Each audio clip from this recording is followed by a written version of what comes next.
नमस्कार, पेट shelter foundation Beed.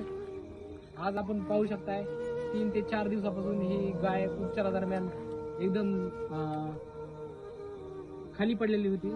पण आमच्या पेट शेल्टर फाउंडेशनला डॉक्टर अक्षय गुरव यांना कॉल केला व आम्ही तिथे टायमाचा उल्लंघन न करता आम्ही तात्काळ त्या गायीपाशी आलेलो आहोत आणि आम्ही त्या गायीची ट्रीटमेंट चालू केलेली आहे.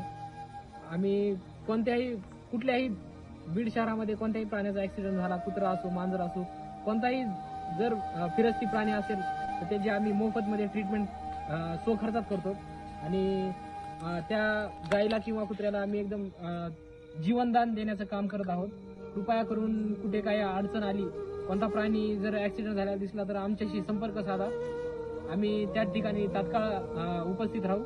ही आमची वारंवार विनंती आहे की मुक्या प्राण्याला त्रास देऊ नका आणि ते आपल्या आजूबाजूला आणि आपल्या खरकाट्यावर जगणारे प्राणी आहेत. त्यांना थोडं खाऊ घातलं तर तेही जगू शकतात व त्याच हेतूने आमचं हे मागील 3 वर्षापासून काम चालू आहे. आम्ही वारंवार विनंती करत आहोत की काय ऍक्सिडेंट झाला, काय झालं तर आमच्याशी संपर्क साधा. पेट शेल्टर फाउंडेशनचे डॉक्टर कधीही उपस्थित आहेत व काय अडचण आली की आमच्याशी संपर्क साधा. धन्यवाद. आपण पाहू शकताय की ह्या गायची परिस्थिती कशी आहे.